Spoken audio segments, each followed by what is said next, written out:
Pues lo que os decía, muchísimas gracias por la invitación. Siempre es un placer estar con vosotros y sin duda vendréis a visitar alguna vez será una gozada. Pero para mí participar en estas charlas, hoy toca valvulopatía órtica, es un tema muy interesante que yo pienso que está creciendo de una forma exagerada, o sea que realmente vale la pena de tocar unos puntos. No se puede cubrir todo en lo poco tiempo que hay, pero sí reflexionar. Fijaros que la valvulopatía aórtica, que es esta línea roja que va subiendo, va incrementándose con los años, y esto era el 2010, ahora casi casi ha subido un 20% más.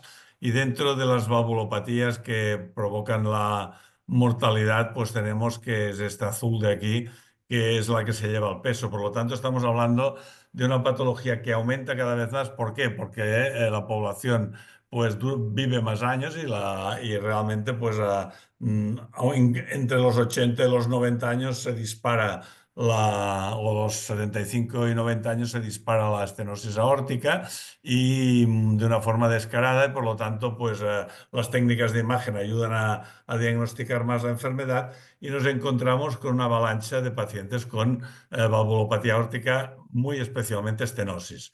Yo voy a pasar por encima remarcando los puntos principales de la multimodalidad en la estenosis aórtica y en la insuficiencia. Primero, deciros que, claro, sabemos que la técnica básica de referencia, de screening y de seguimiento, no hay duda, es la ecocardiografía. La ecocardiografía la tenemos, probablemente nos permite ver la válvula, como podéis ver aquí, y ya tenemos una idea determinada de si hay estenosis o no significativa, pero además nos permite calcular el gradiente medio, que es una pieza fundamental en la cuantificación de la estenosis aórtica. Más crítico soy, mucho más crítico soy en la utilización del área valvular. Ya sé que me vais a decir que depende del flujo, el gradiente depende y tal, pero al final para solucionar un problema, pues ponemos tres o cuatro problemas encima de la mesa. ¿Por qué? Bueno, primero, el punto de corte de una estenosis aórtica en área valvular es 1 centímetro cuadrado, y esto pues no casa directamente con un gradiente medio de 40. Casaría más un área de 0,8 que no un área de 1 centímetro cuadrado con un gradiente medio de 40. Pero es que aparte de esta disparidad que hay, bueno, hay, como sabéis muy bien, errores de diámetro en el tracto de salida del ventrículo izquierdo, que no es circular, es ovoide, y nosotros siempre por paraesternal longitudinal cogemos el diámetro menor, por lo tanto infraestimamos el flujo del tracto de salida. La integral velocidad no es tan sencillo colocar el volumen de muestra adecuado para que no toque con la válvula, pero que no estemos demasiado en el ventrículo. Es decir, parece que sea coser y cantar y no lo es. Ya no digo nada cuando cogemos el volumen eyectivo y calculamos el área con el gradiente medio cuando el paciente está en fibrilación auricular y los ciclos no son idénticos. Mucho más lioso es cuando un paciente está hipertenso, un paciente de que está más de 14 de presión de sistólica, infraestima el gradiente totalmente, puede bajar el volumen eyectivo, la poscarga. Todo esto no lo tenemos en consideración, y la polivalvulopatía, pues aún más con insuficiencia mitral o insuficiencia aórtica asociada. Quiere decir que en la mayoría de los casos funcionamos, pero puede haber un 20 o un 30% de casos donde hay un gris que no sabemos muy bien cómo cuantificar la estenosis aórtica, y que la podemos decir que es severa cuando es moderada o a la inversa. Y este problema en la vida real existe. No es solo medir un diámetro y ya está, sino que es un acúmulo de medidas. La ecuación de continuidad tiene tres variables y por lo tanto las tres son capaces de provocar problemas. Como muy a menudo tenemos una diferencia entre el área valvular y el gradiente medio, y nos sale un área valvular inferior a 1, pero el gradiente medio no nos sale de más de 40, entonces empezamos a tener problemas. Estamos en el famoso low flow, low gradient, en un paciente con una fracción de eyección normal, y bueno, no sabemos si lo hemos medido mal, no sabemos si realmente es un low flow, low gradient. ¿Cuántos hay de low flow gradients en la práctica? No más de un 10% de los casos, pero reales. Pero en la práctica se puede encontrar más de un 20 o un 25% por problemas de medida del tracto de salida del ventrículo izquierdo. Entonces, ¿qué hemos de hacer en estos casos? Bueno, primero ver que el ventrículo, la función ventricular esté bien, que tengamos un strain que sea superior como mínimo a 15, que el paciente no esté muy hipertenso, ver si tiene una hipertrofia o no del ventrículo izquierdo, ver la válvula, que no cuesta nada. A veces la válvula no aclara, pero a veces sí aclara mucho, si abre bien o no abre casi. Y si con esto no nos aclaramos, pues entonces lo que hay que hacer es hacer un score de calcio, porque con un score de calcio, pues podremos ver que por encima de 2000 en el hombre o de 1200 en la mujer, pues la calcificación de la válvula es suficientemente severa como para pensar de que probablemente sí que estamos enfrente de una válvula realmente severa y no mal calculada por eco. Pero esto lo hacemos ¿cuándo? Cuando tenemos dudas porque hay disparidades entre los gradientes, el área y el ventrículo. Entonces vamos y miramos el score de calcio utilizando multimodalidad. Otras veces miramos el ProBNP y también se miran las troponinas, pero ahí hay bastantes diferencias. Los puntos de corte son exagerados y a veces pues o la edad, o la fibrilación auricular, o un problema de simplemente la hipertrofia del ventrículo puede generar falsos positivos en un ProBNP, dispararlo hacia arriba, sin que esto implique necesariamente que sea una estenosis aórtica severa. Por lo tanto, yo diría que afinar lo que podáis es probablemente una de las exploraciones que entretiene más rato valorar bien la estenosis aórtica por eco, y si hay dudas, probablemente pues me iría a hacer un score de calcio. Un aspecto donde nos hemos movido en los últimos años es, vale, de acuerdo, tenemos una estenosis aórtica severa o moderada severa, pero aquí está todo, vamos a actuar ya. Si está sintomático, ¿qué vamos a hacer? Es muy importante fijarse en el ventrículo que soporta esta válvula. Realmente la unión aortoventricular es fundamental. La válvula está de alguna manera generando una poscarga a este ventrículo. El ventrículo puede estar hipertrófico y si no es hipertenso, esto ya es un signo de preocupación importante. Y podemos ver también por strain hoy día, pues ya he dicho, pues un strain inferior a 15 que dices, bueno, un strain global inferior a 15 es que probablemente este ventrículo está sufriendo de forma significativa. Y ante estas dudas, y si no queréis disparar, evidentemente, pues tenemos la resonancia magnética, podemos ver que si hay cicatrices o no de realce tardío con gadolinio después del gadolinio, y esto sería un criterio mal pronóstico, y ahora se ha puesto de moda el T1 mapping, que es un poco el aumento de la fibrosis del ventrículo izquierdo, que de alguna forma con un paciente con un ventrículo no dilatado, con función relativamente normal, si aumenta mucho la fibrosis, es un criterio ya para empezar a pensar de que esto va a ser una cascada de problemas hasta que el paciente, pues igual se opere, pero lo operamos un poco tarde, porque aquí la cuestión es operarlo en tiempo, ni demasiado pronto, ni que esté verde, ni demasiado tarde que esté maduro. En este sentido, como he dicho, hay que valorar el ventrículo. Podemos encontrarnos en que en un momento determinado, depende de qué ventrículos, una estenosis aórtica moderada merezca operarse o merezca colocarles una TAVI. ¿Por qué? Porque el ventrículo no es bueno, está sufriendo o no tiene una severa depresión de la función, pero ya tiene signos de que el ventrículo no funciona bien.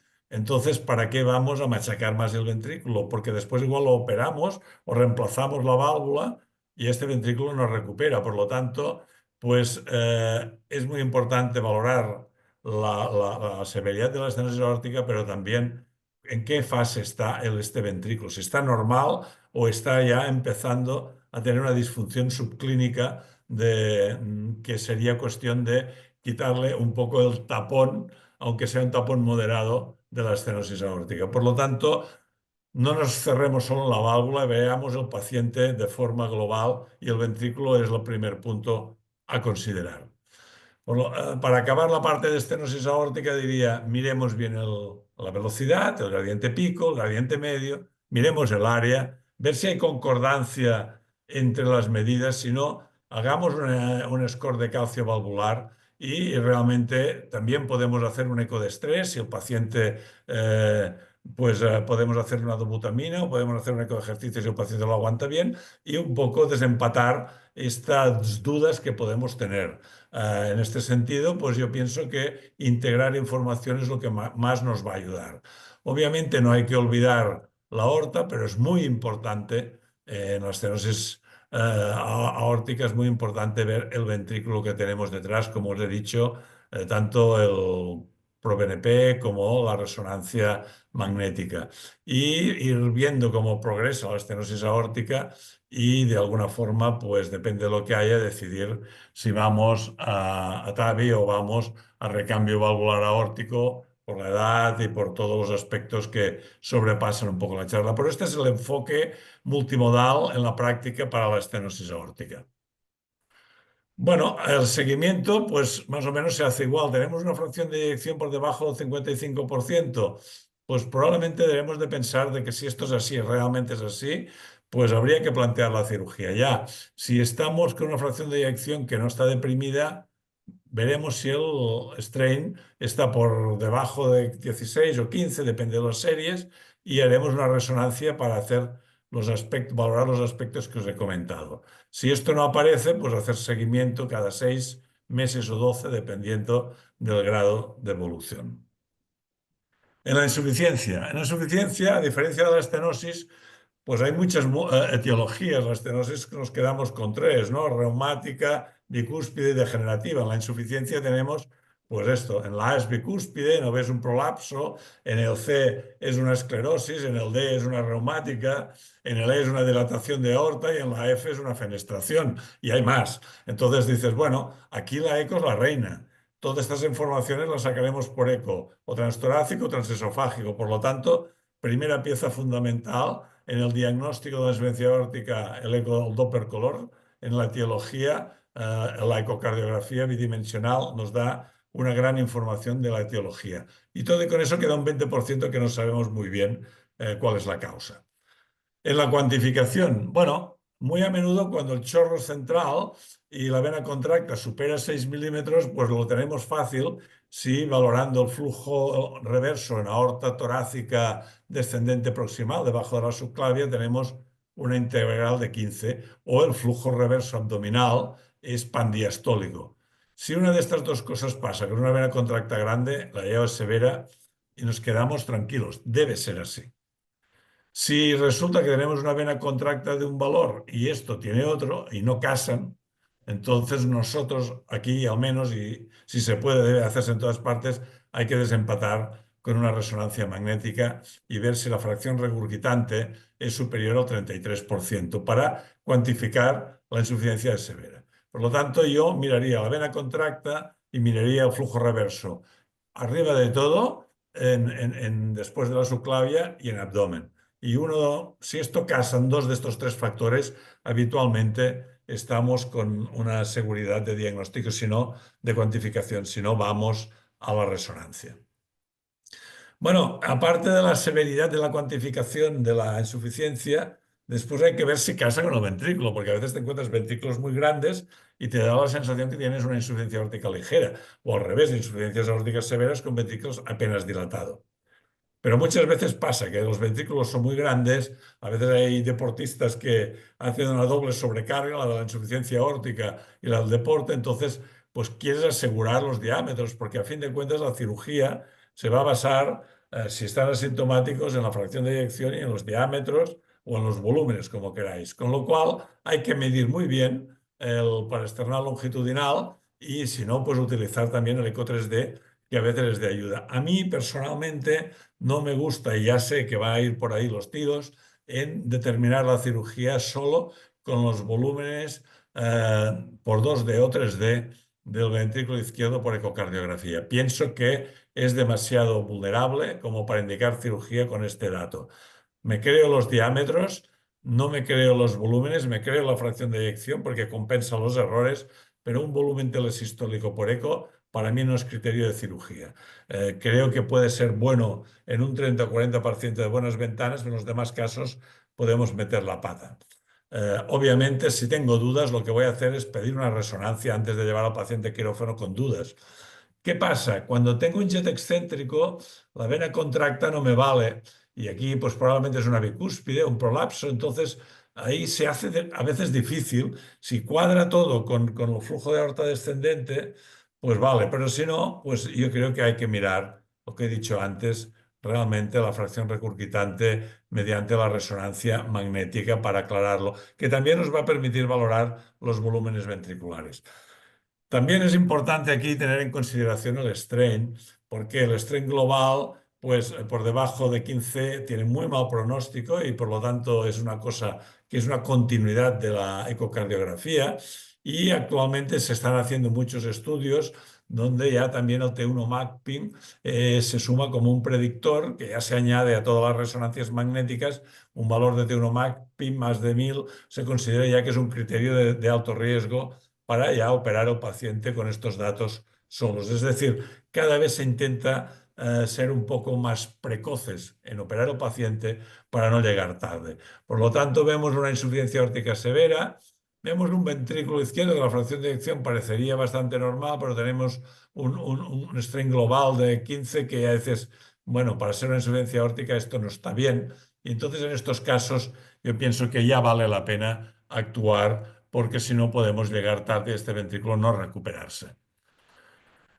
Antes de acabar, decir que antes de indicar la cirugía hemos de saber qué válvula tenemos detrás. Si la válvula es fina, hemos de intentar reparar la válvula, meter una prótesis en una válvula de este tipo es una pena real. El paciente, una prótesis biológica nos durará 8 o 10 años. Una mecánica obligará a anticoagulación. Si la válvula no está esclerosada, degenerada, calcificada, es importante buscar un cirujano que pueda repararlo porque probablemente vamos a solucionar el problema al 100%. Y aquí sí que el eco transesofágico 3D es de gran utilidad para poder medir y dar las distancias adecuadas para que el cirujano pueda hacer una excelente reparación.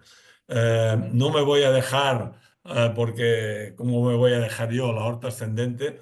Sin duda esta diapositiva, sobre todo en insuficiencia aórtica, sobre todo en bicúspide, que la bicúspide se maneja más o menos por la válvula tal como he dicho antes hasta ahora, pero en la aorta ascendente tiene su idiosincrasia.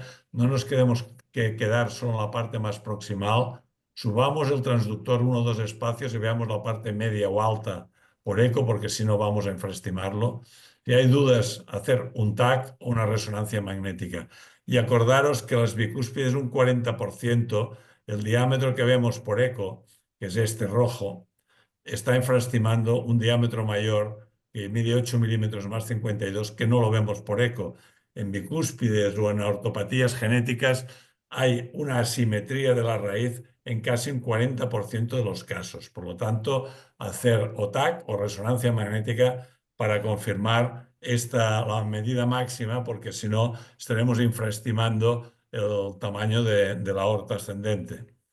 Simplemente deciros que en julio sacaré un libro de valvulopatía y patología aórtica que tiene 40 capítulos, más de 600 figuras y que de ahí voy a poner casi un legado de todo lo que he aprendido. Es un libro potente que espero que os guste mucho y que tengáis pues el máximo conocimiento actualizado de la valvulopatía aórtica que he resumido y de la patología aórtica que ya sabéis que en esto pues he trabajado muchos años. Muchas gracias.